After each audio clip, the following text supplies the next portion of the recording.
What's up, guys, and welcome back to Dreamscape Wrestling Presents Lucid. This is your host, John Francis. And Juicy B is here as well. And ladies and gentlemen, what a show we have for you tonight. The main event. Rey Mysterio Jr. will get his rematch against Macho Man Randy Savage for the Dreamscape Wrestling Undisputed Heavyweights Champion Absolutely of the world.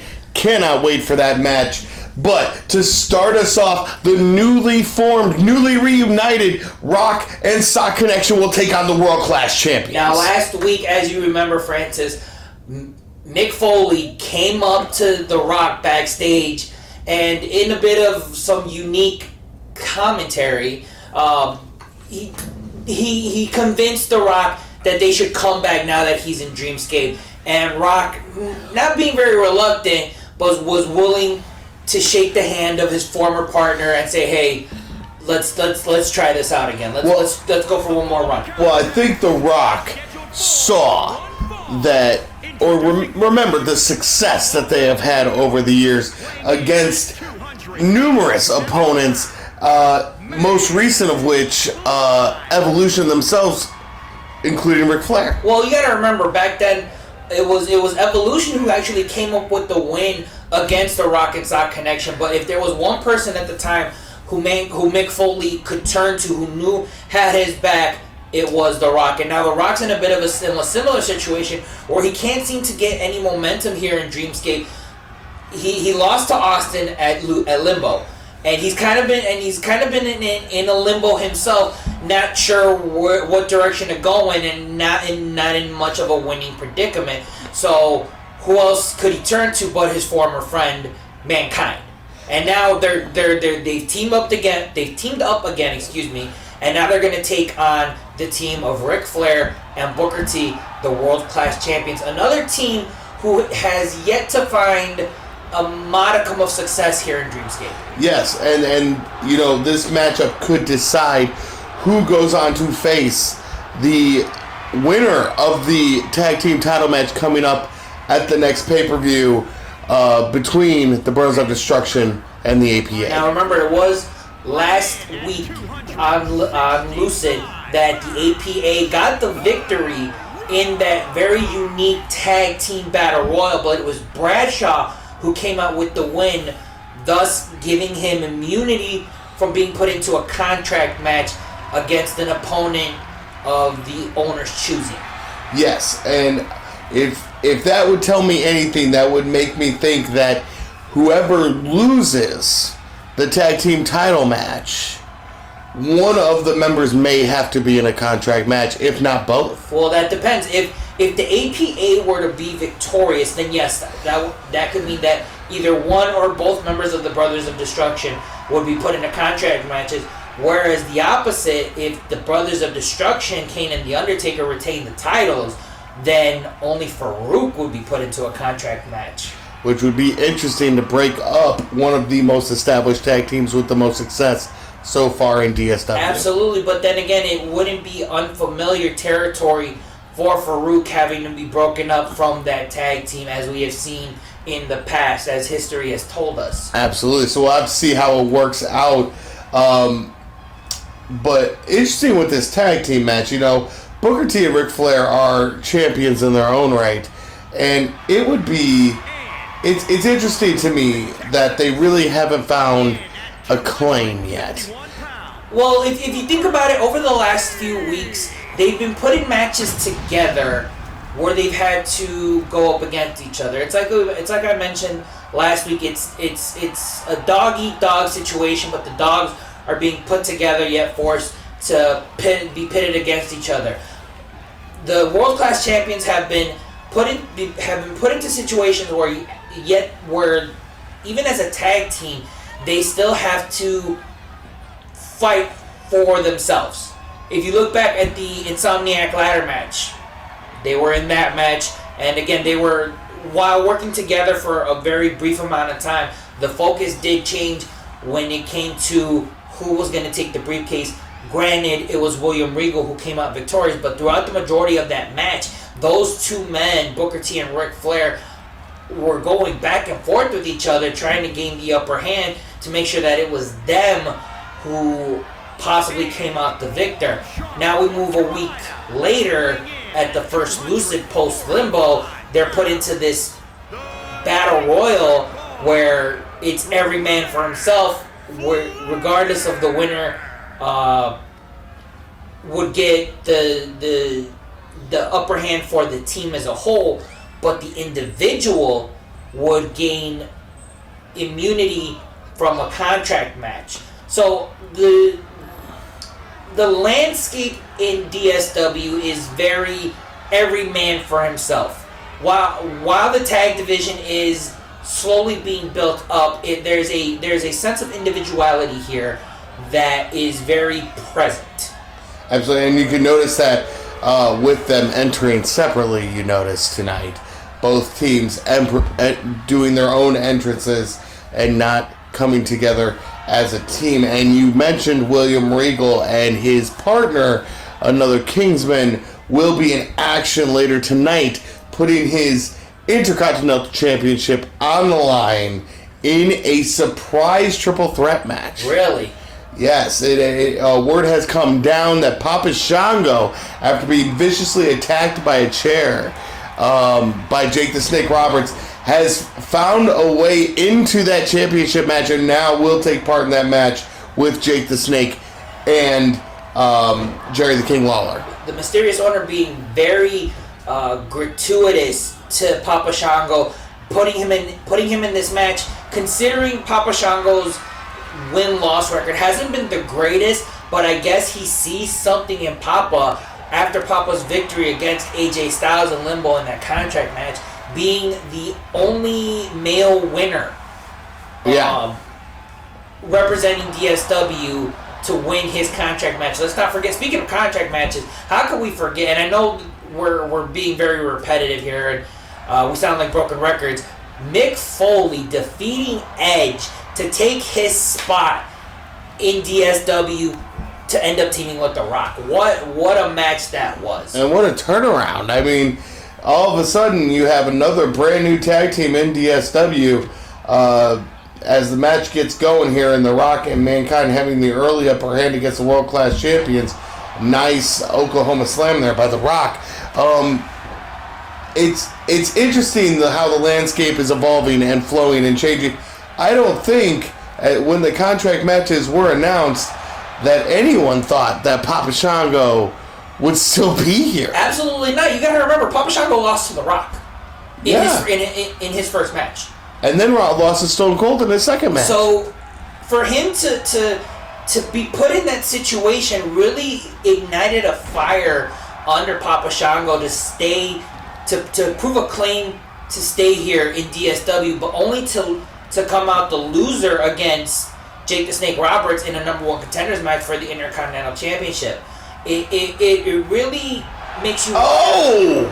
Dumped over the top rope. Rock takes a nasty spill to the outside. Going back to what I was saying, it really makes you wonder what kind of motivation Papa Shango has while in DSW.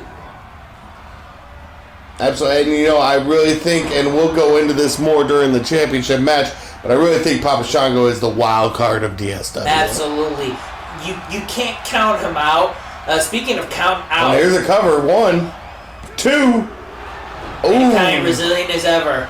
Booker T trying to get an early win there. Francis, you mentioned earlier how these two teams came out individually, and that's a testament to their character. Now, Mankind and The Rock, while a tag team, have never really decided to come together. There's always been that... Oh, and there's a Mandible Claw! The Mandible Claw's locked in! Those dirty fingers in that gullet of Ric Flair. As I was saying, though, there's always been that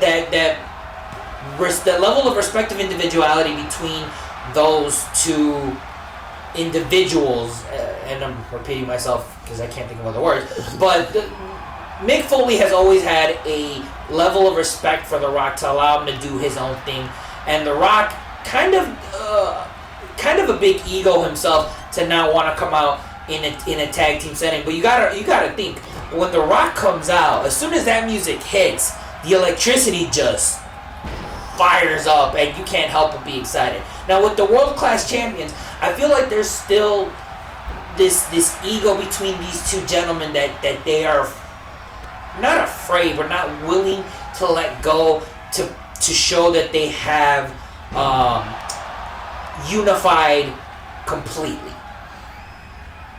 And it's interesting to me to see. And now again, the Mandible Claw locked on. Mankind on a tear right now. Mankind definitely having the advantage in, or at least not the advantage, but he's got a fire lit up under him.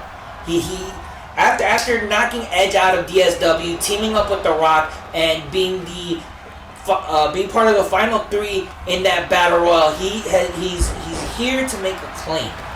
And, and he's here to prove himself, not only to his partner, but to the people in the audience. I 100% agree. And he's carrying Ric Flair around like a rag doll right now. But a lot of very interesting storylines unfurling here in the DSW landscape. How about that handicap match later tonight? Oh my gosh. Beth Phoenix surprising all of us, being put into a handicap contract match against Sasha Banks and Naomi, and winning that match. Now the Mandible Claw out again, but Farouk is nowhere to be found. Booker T.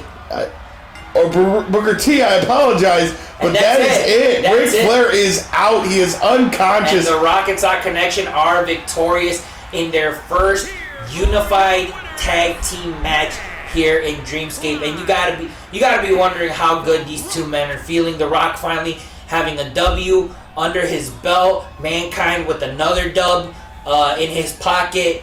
They got to be feeling really good. And that's got to be a lot of momentum for them going into the future.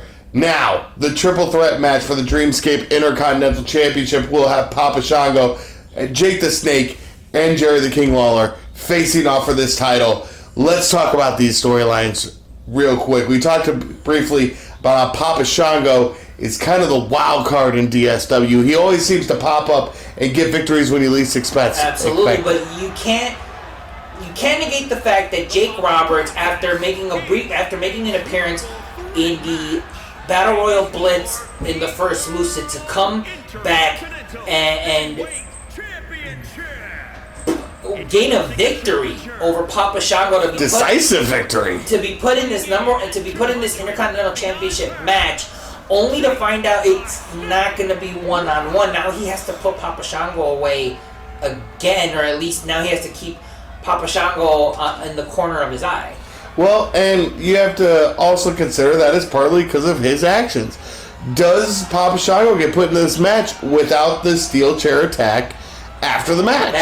That's a very good question, and you gotta wonder, if Jake the Snake Roberts doesn't come out victorious, where does he go from there? Does he just take his frustrations out on Papa Shango again? If he is victorious, does he look to the future and other competition, future challengers? So that's definitely a good question to have asked. Unfortunately, we're not going to really know the answer without somebody sitting down and asking Jake the Snake Roberts, why did you attack Papa Shango after your number one contender? I'm not sitting down with him, not as long as Davian's over there. I'm not sitting down with him. You can sit down with him. I'm not. No, I don't like snakes. No. And speaking of snakes, with Damian excluded, let's talk about the biggest snake in this match, the Intercontinental Champion, Jerry the King. Beautiful segue there. Beautiful segue. This man, since winning the title at the first Lucid, has eluded his way into retaining the title at every moment presented against him. He defeated Edge a week later. A week or 2 weeks later. It's been a while, so you're going to have to excuse me. He defeated Edge to retain the title. Then William Regal threw himself in Edge's way to prevent Edge from gaining another championship opportunity, to be then put in into a contract match. Which then put him into the contract match with Mankind, only to lose. But then Jerry would go on to face Eddie Guerrero last week in another championship match because he didn't defend the title at Limbo. and with the help of William Regal, to some extent, was able to retain yet again. And that is all that Jerry King Lawler is about. I think he is here to hold on to that title as long as possible. And with the momentum that him and William Regal have, with William Regal holding the Insomniac briefcase, I don't know who can stop him. Absolutely. That's a very good question.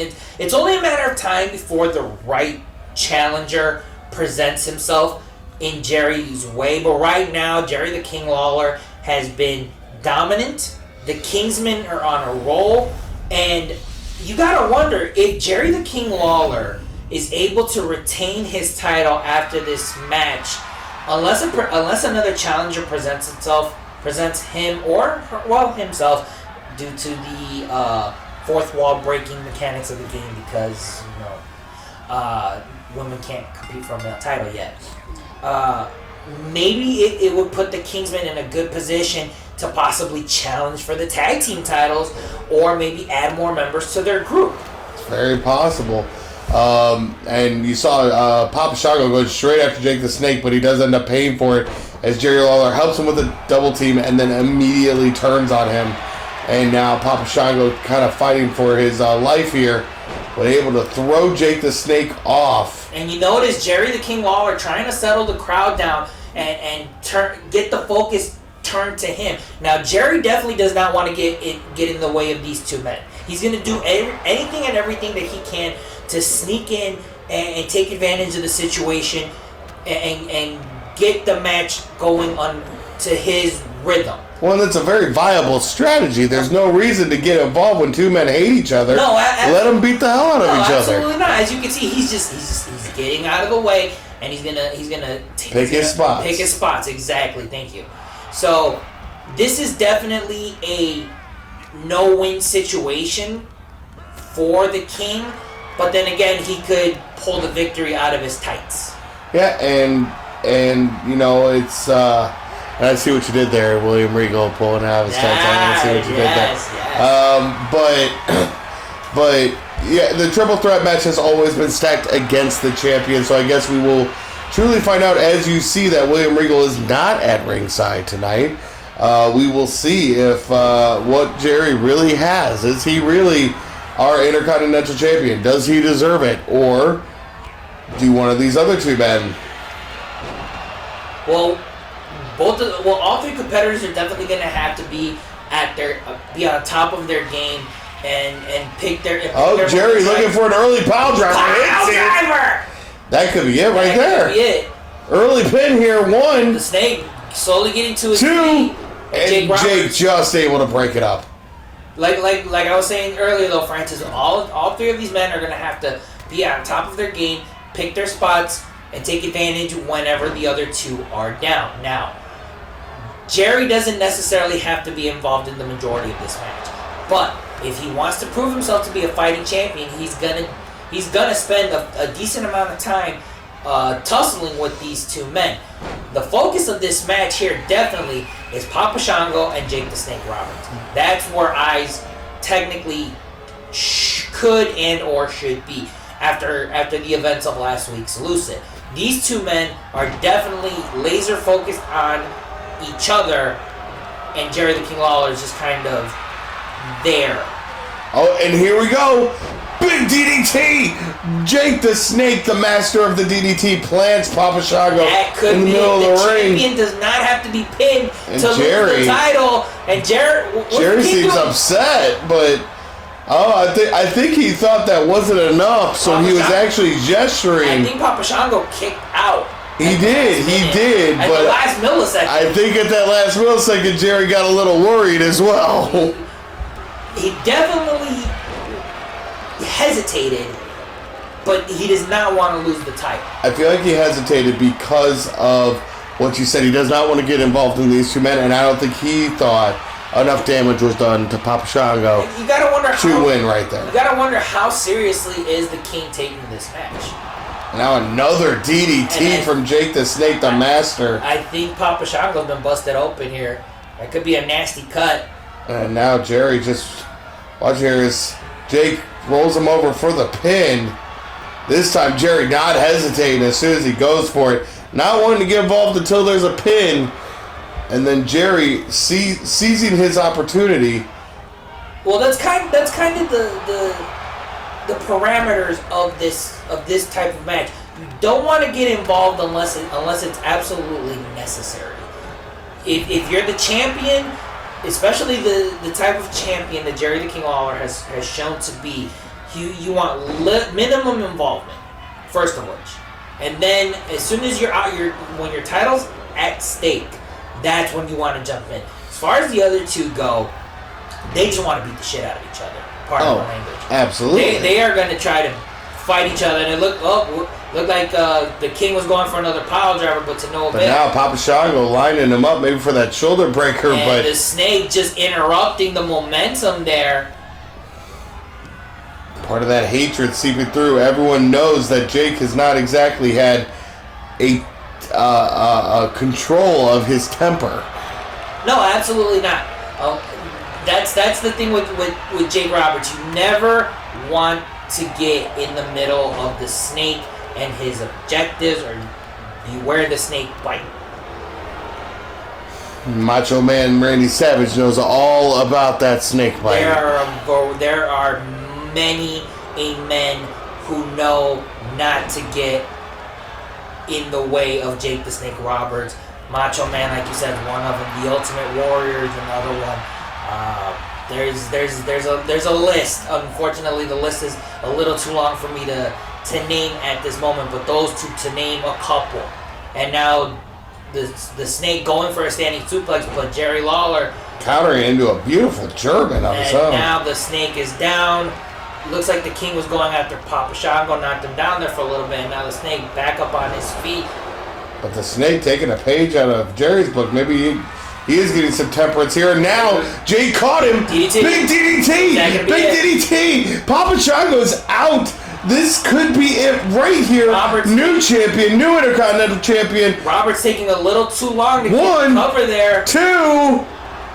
Oh! King just kicks out at 2 7/8. And the referee had to sprint around Papa Shango he had to get just the right to get view. in position. He had to get the right view. Got to make Could that have cost Jake the Snake Roberts? It's possible, but the referee needs to be in a position where he can make sure that the shoulders are down. That is absolutely accurate. And now you just have to wonder.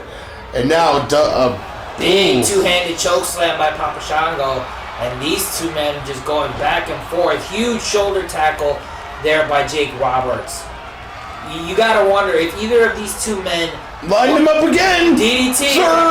Third DDT. But again, the Snake taking his time getting up to get to the cover. Is that gonna be a detriment to the Snake winning the title and the King breaking up the pinfall yet again?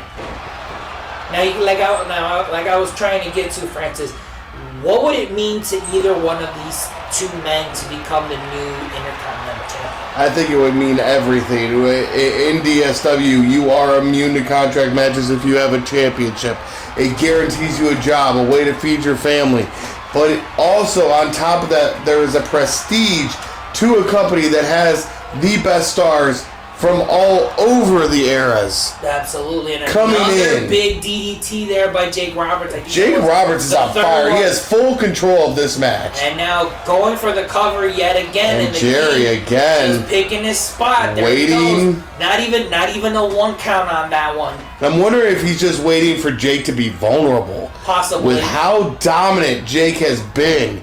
He's laying down for the pin. That is the time to strike. You also gotta wonder if the King was happy that this was changed into a triple threat in a way, because it gives him an opportunity to have minimal involvement, like we've stated earlier in this match. But now the King's down on the outside of the ring, while the other two men continue to beat each other. And it looks like big risk here, and Roberts eats it on that back elbow from the second rope.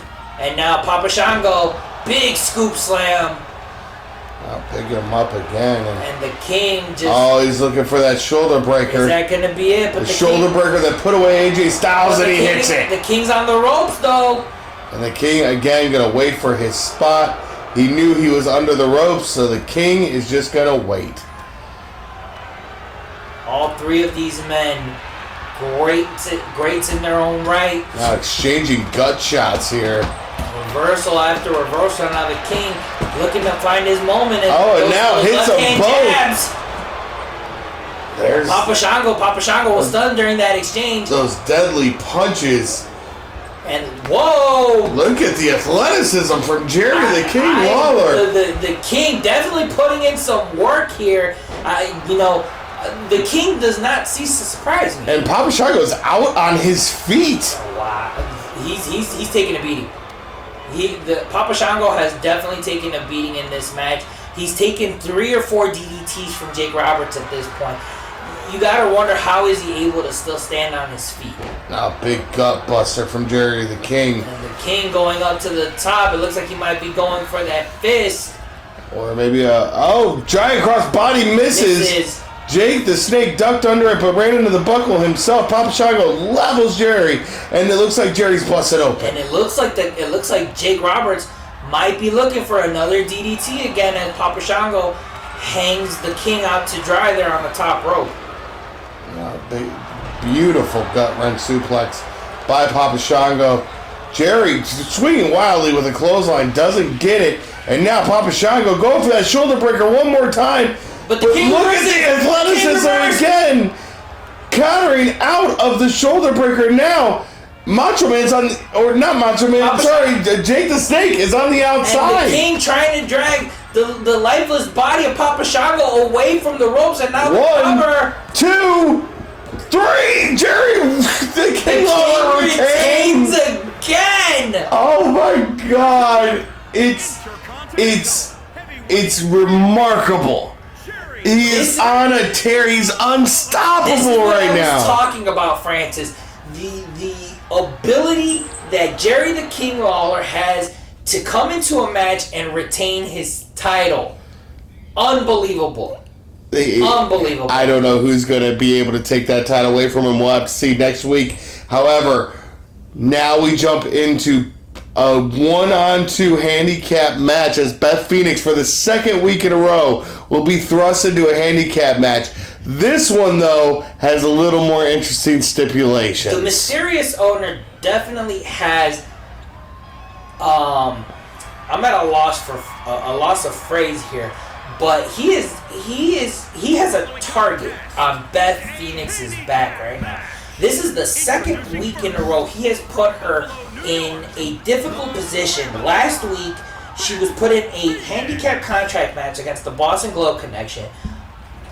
And granted, she came out victorious. Now she has to do it yet again against Trish Stratus and Stephanie McMahon. But like you said, there are stipulations at play here. Yes, and I will get into those in a second, but I did want to address something. You said that the owner has a target on Beth Phoenix's back, but I would counter, is it that the owner wants Beth to prove herself? She has been dominating every single one-on-one contest she has been in, minus against the current women's champion in China. Twice. I mean, is it really that she has to prove herself? She defeated so she lost to China. Yes, she lost to China in the tournament. In the title tournament, yes. But then she went on to beat Trish Stratus for the number one contender in the number one contenders match. And then she beat the Boston Globe Connection 2-on-1 in a career-ending match. Yes. And now, because of that, we will never see Sasha Banks or Naomi in DSW. Or wrestling in general. Yes.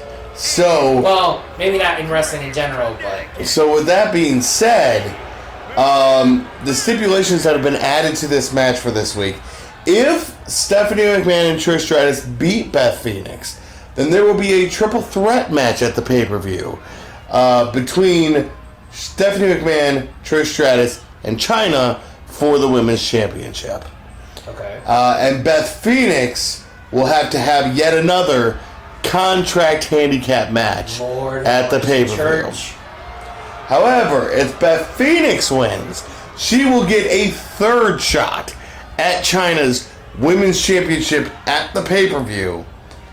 And the team of Stephanie McMahon and Trish Stratus will be in a tag team contract match at the pay-per-view. Now, a contract match is not familiar is familiar territory for Stephanie McMahon. Stephanie McMahon is the only woman so far to win a contract match. So this besides Beth.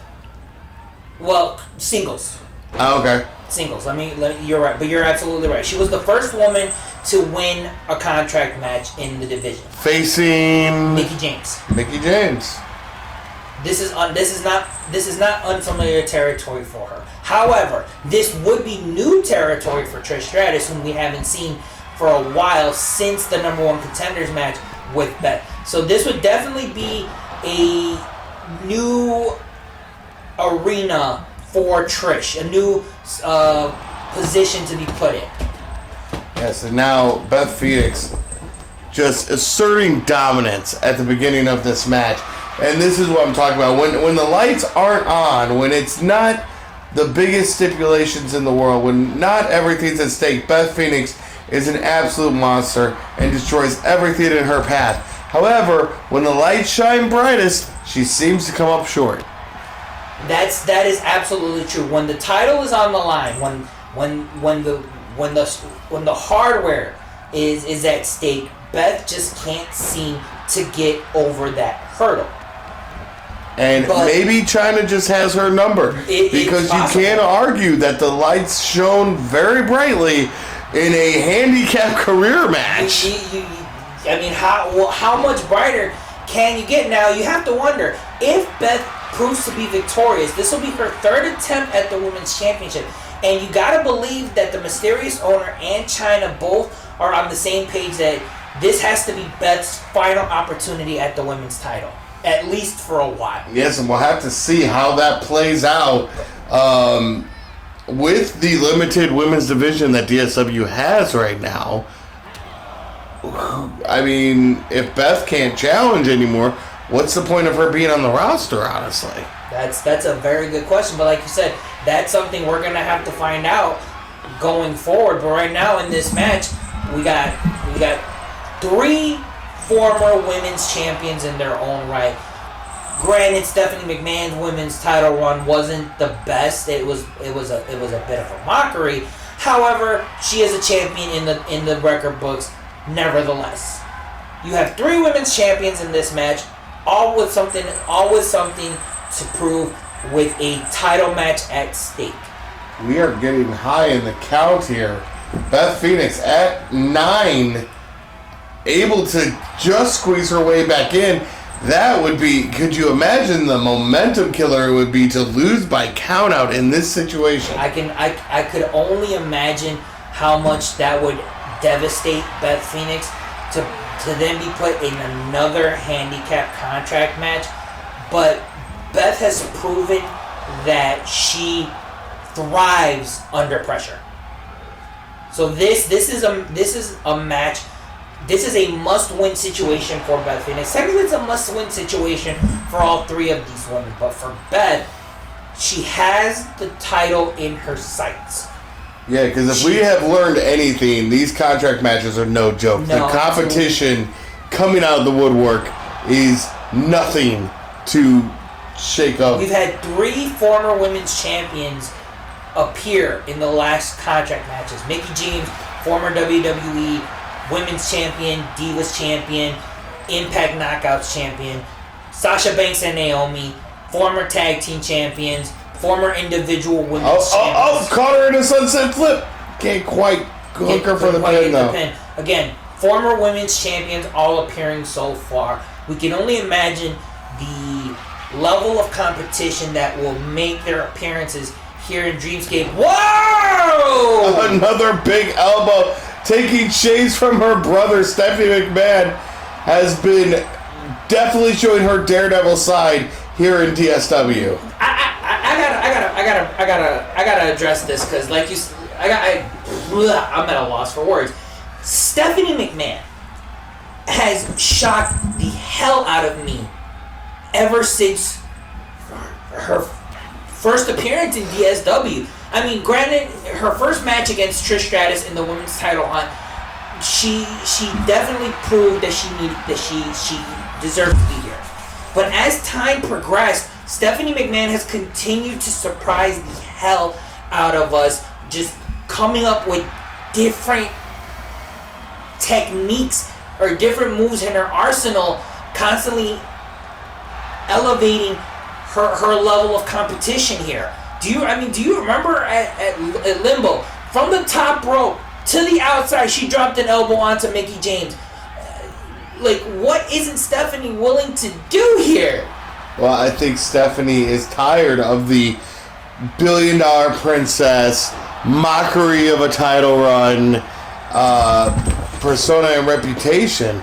I think she wants to prove that she belongs in this world as much as anyone. Well, if her and Trish can get on the same page, which, by the way, they've been doing pretty well in this match so far. Granted, Beth Phoenix has, dominated for a fair amount. But look at this. Frequent tags, they seem to be working very well together as a unit. And if they can continue this unity and actually make it to the women's title match, it'd be very interesting to see, can Stephanie pull it off and win the big one. Well, yeah, and I agree. And as this match goes on, it seems that Stephanie and Trish are becoming more and more of a well-oiled machine as they go. Now, Beth Phoenix has control right now, but Stephanie, all she needs to do is try to get a tag, get the fresh person in there, and all of a sudden, it's a brand new match again. Absolutely. And again, Beth Phoenix working on the left arm of Trish Stratus, trying to weaken every single part of her body to go for that devastating submission. And there's the glam slam. Is that going to be it? She is away from the ropes. And Trish just breaks it up in the nick of time. That was like 2 15/16. Yeah, and now that modified torture rack that she has pulled out before, Trish trying to get a shot in, Beth does not seem to be phased. And now breaking up the submission there is Trish Stratus, but Beth's done. And Beth, tossing Trish Stratus over out of the ring. Rope. And now Beth focusing her attention back on Trish, going for a leg drop, but to no avail. Stephanie's starting to work on that back that was just jammed up by missing that leg drop. Pulling the hair of Beth Phoenix, they're dropping her on her back, but Beth just shrugging it off, tripping up Trish Stratus, and here we go. Is this the submission that you were talking about? Oh, a modified glam slam, and there it is, trying to lock it in. Has it locked in. Stephanie's in a lot of trouble. And Trish trying to get a shot in, can't get it in time. That's it. Steph tapped out. And Beth Phoenix once again defying the odds in a 2-on-1 predicament. Beth Phoenix is the #1 contender to China's women's title for the third time. At the pay-per-view, we will have the third meeting between Beth Phoenix and China. Can Beth Phoenix get over the hill? What kind of match will they have? That's a very good question, but we're gonna have to find out at a later point in time. Coming up next, ladies and gentlemen, a special Falls Count Anywhere singles match as we go into the pay-per-view, leading up to the one title match that we know for sure is going to happen. Farouk of the APA will face The Undertaker. Oh my goodness, this should be a barn burner. Falls Count Anywhere, it can happen in the ring, it can happen outside of the ring, it can happen in the crowd, it can happen backstage, it could happen outside of the arena, it could happen with a mouse in a house, with a fox in a box, with green eggs and a ham. It could happen in the vortex of space and time. This should be a good one. And you gotta believe that whoever comes out victorious is definitely gonna have the momentum for their team going into the title match at the pay-per-view. But Farouk definitely has a chip on his shoulder. Absolutely. A lot of people have been looking at him as the weaker of the two in their tag team, but we are talking about the first African-American world champion. We are talking about Ron Simmons, Farouk, the leader of the Nation of Domination, the leader of the APA, arguably, the leader of the Acolytes. The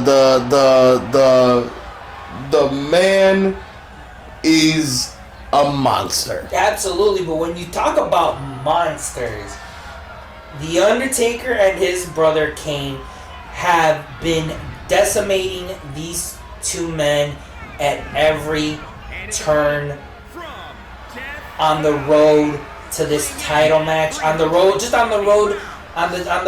for the championship in general. You remember that Bradshaw and The Undertaker had that brawl not too long before the title match, where I believe Bradshaw did come out victorious, but yet again it was The Undertaker who provoked the match, and then it would be The Undertaker and Kane to come out victorious at Limbo, with The Undertaker pinning Farouk for the titles. So The Undertaker already with a victory over Farouk. These four men just keep putting on one hell of a show. Absolutely, and it all started with that epic confrontation they had at the first Lucid, where you saw JBL powerbombing Undertaker outside the ring to win the initial tag team titles. That's right. That is right. Now, once again, the APA, Brothers of Destruction, will go at it for the titles, but right now we got one action. Right off the bat, Undertaker with a two-handed choke slam. And The Undertaker just displaying his strength against Farouk, but Farouk answers right back with that shoulder tackle. Now, big back suplex. How many times do you see Undertaker manhandled like that? Not very often, unless it's by his brother or someone a little bit taller than him. The Great Khali, for example, King Kong Vader, or King Kong Bundy, Big Van Vader. Just let's not forget about the Big Show. The Big Show. Ooh. The big clothesline by Farouk. But to no avail, there's Undertaker knocking Farouk right off, but Farouk countering there with the dragon screw. Back and forth, both competitors looking for that upper hand, that edge on the other. Oh, a beautiful modified boss man slam. Undertaker with a dragon screw of his own. The best pure striker in the business. Bar none. When big spine buster by Farouk, and the lights are out. Whoa! Oh, Undertaker's back up. Yeah, Undertaker playing those mind games by the Undertaker, definitely playing to his advantage here, throwing Farouk off of his game. You talk about the power of the dark side. I'm trying to pull a quote of Emperor Palpatine here, but the Undertaker using those abilities to his advantage, knowing when to play mind games against his opponent. And now the Undertaker full control of this match here, as Farouk trying to stay alive at this point. Absolutely, Undertaker will do whatever it takes to get into your head and get the upper hand, and it has worked to a T against Farouk. But now Farouk starting to try to fight back here. Undertaker cutting him off again. Big headbutt there. Taker setting him up, looking for it. Is he gonna? And there it is. Here it goes. Setting him up, and here's a tombstone, and no rope breaks and a falls count anywhere. 1, 2. Oh! Farouk kicked out. Who kicks out of the tombstone pile driver? Not very many men kick out of the tombstone pile driver. I have seen it. It is one of the most devastating moves in professional wrestling, and The Undertaker has it perfected to a T. But for Farouk to kick out of that finishing maneuver only goes to show the level of tenacity that he has to get the victory in this match. And again, another modified boss man slam. And this time on the outside, Farouk has decided that he wants to up the damage output by slamming Undertaker down in that thin padding on the outside. It was only a matter of time before this fight would go to the outside. I was only wondering how long it would take, and here we go. Now Farouk looking for that Dominator. Hits it on the outside. That should be it right there. Be it. There's no way. 1, 2, going into the pay-per-view. Taker kicks out. Taker kicked out of the Dominator as payback for Farouk kicking out of the Tombstone. I don't know what else you could hit each other with at this point. The kitchen sink. 2 of the most dominating finishing maneuvers, both kicked out of now. Taker setting up Farouk again for a second pile driver. If you notice, Francis, this time this wasn't his traditional Tombstone. It was more of a modified side version of it. I believe Kane used to do this when he first appeared.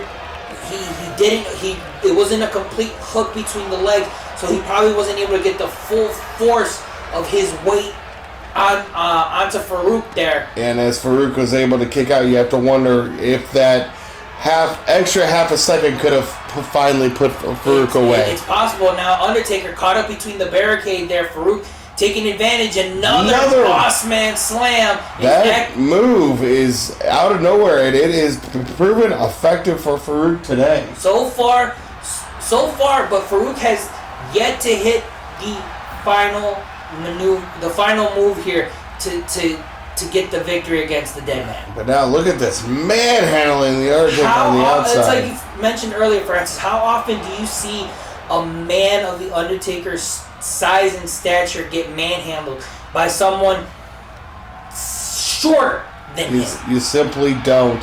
The Undertaker trying to fight back here, but Farouk working him towards the guardrail, and another sidewalk slam on the outside. That back has to be in jarring pain at this point. It looks like the Undertaker's leg might have landed on the steel steps there. Undertaker in a lot of trouble here as Farouk continues the punishment. And you have to wonder, is some of this just to make sure they're not 100% by the time we get to the pay-per-view? That's entirely possible. Farouk trying to... Oh, but look here. Undertaker caught him again for another tombstone. Is that going to be That's got to be it. 3 tombstones. No one can kick out of 3 tombstones. That's it. And the Undertaker's the victor. And the Undertaker carries the momentum going into the pay-per-view. A hard-fought war. But Farouk still comes up short. Unfortunately, and you got to wonder, is Farouk going to be in the right state of mind going into this into this title match? He and Bradshaw are going to have to get on the same page to come out once again DSW Tag Team Champions. Yes, we will find out next week where Farouk's mind is at, but as of now, the main event for the Dreamscape Undisputed Heavyweight Championship of the world. And is for the Undisputed Heavyweight Championship.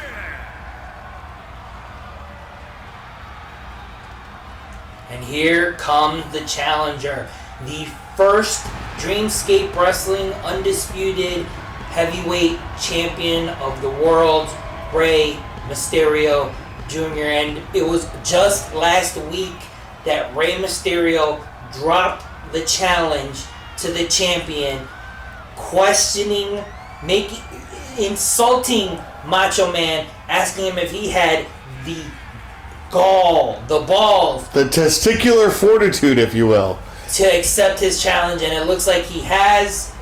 Now Rey Mysterio gets another chance to become undisputed heavyweight champion. I love the goal of the move. However, do you think it's a risk? What happens if Rey Mysterio loses tonight? I don't know. Do you think he's thrust into a contract match and then 2 matches removed from losing his championship, all of a sudden he could be out the door. I don't know, Francis. I'm not paid to think much. I'm just here to call the action.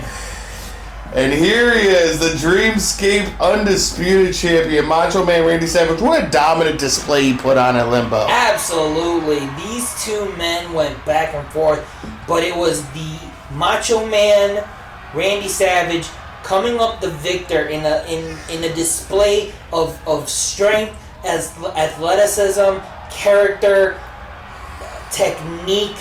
I'm running out of adjectives. But the Macho Man coming out on top as undisputed champion, and now not but 2 weeks removed does he have to defend the title yet again, and then if he were to win, he's gonna have to defend the title. A week later? We're only a week, 2 weeks away from the pay-per-view. Not only does he have to defend the title again, but he has to defend the title against arguably the most dangerous man to ever step in a wrestling ring, if you don't ask Ken Shamrock, in Stone Cold Steve Austin. The Texas Rattlesnake winning his match against The Rock at Limbo to be awarded a #1 contenders opportunity. And now he has his sights set on the winner of this match. Francis, this should be a good one. I 100% agree with you. A lot on the line, a lot at stake. And Macho Man wanting to build a legacy here in DSW as the true heavyweight champion. But Rey Mysterio holding on to that epic victory in the Royal Rumble Blitz over Andre the Giant. Like when I think about that moment, I can't help but have a smile on my face seeing Rey Mysterio Jr. in a David versus Goliath situation. Oh, and right off the bat, Rey Mysterio trip up Andre the Giant to become the first undisputed champion of Dreamscape Wrestling of the world. And now the Macho Man taking it to the former champion yet again. And it's going to be back and forth action, I'm sure. But right now, Macho Man is in full control of Rey Mysterio here. He will not let up the attack. He knows how dangerous Rey can be, especially if you give him any space. As soon as Rey starts running, you better be ready you better be ready to catch anything and everything Rey throws at you. And the Macho Man going to the top, not dropping the elbow, but a huge splash onto Rey Mysterio. Does catch him a near fall. Damn near. The hang time by Randy Savage onto the smaller Rey Mysterio, dropping all of that extra 100 pounds of muscle onto the body of Rey, and Rey now trying to fight back here. Rey Mysterio wants to prove that he deserves to be the undisputed champion.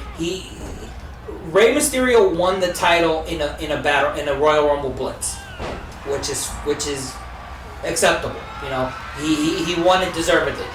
Now he has to prove that he can win it again in a one-on-one situation in an actual contest of athleticism and sport. And Rey Mysterio dropping the dime there, getting another near fall, trying everything he can, everything in his playbook to put away Macho Man. Now, we have yet to see everything in Rey's playbook, because like you said, once Rey gets running, you better watch out, because Rey Mysterio, at this point in his career, very young, very athletic, he can fly all around this ring in various forms, and it's only a matter of time before he starts building up that momentum to get comfortable and start laying in that offense. But the question is, will the Macho Man give him the opportunity to? And it looks like it's very possible he won't, as he hits that big scoop slam, going for the pin here on Rey. Usually that scoop slam is followed up by the elbow, but the Macho Man Going for the cover there. I think Macho Man knows what's at stake. Very smart move. Get as many covers as possible. And try to catch that Speaking of the win. elbow, the Macho Man going to the top. He's signaling for it, and Hits the there it is. elbow again. That could be it. 1, 2. We keep the champion. Oh! Kicks out at 2.5. And Macho Man a little frustrated with it as Ray now showing that heart, trying to fight back. He's definitely in a desperate situation at this point, and now working Macho Man on the top rope. What is Ray going for here as he This is what I was places? talking about, Francis. Here we go. Oh, huge hurricane run off the top rope. This is what I meant. Both competitors are down. As soon as Rey Ray- Mysterio's got to get to the cover. This could be it. Ray's got his title back. 1, 2. And Macho Oh! comes out. Like I said, Francis, as soon as Ray gets comfortable, he starts pulling these high risk maneuvers out of his mask. And there's no reason that Macho Man should have kicked out of that. Macho Man is in a lot of trouble right now. Macho Man showing the type of competitor that he is, and coming back from that high risk maneuver there. You gotta wonder what kind of pain Macho's in right now. And now Savage dropping Rey Mysterio like a bag of something like. Oh, another scoop slam. 1, 2. And Ray kicks out yet again. Macho Man has to be getting frustrated at this point. Will he be going for a second elbow here? Macho Well, he's signaling signaling. for it. Is he gonna hit it? Bang! He hits another elbow. 1, 2, 3. Macho Man is still the retains. champion. So now we know, Francis, at the pay-per-view, Macho, Austin, for the title. That is exciting stuff right there. We will see what happens.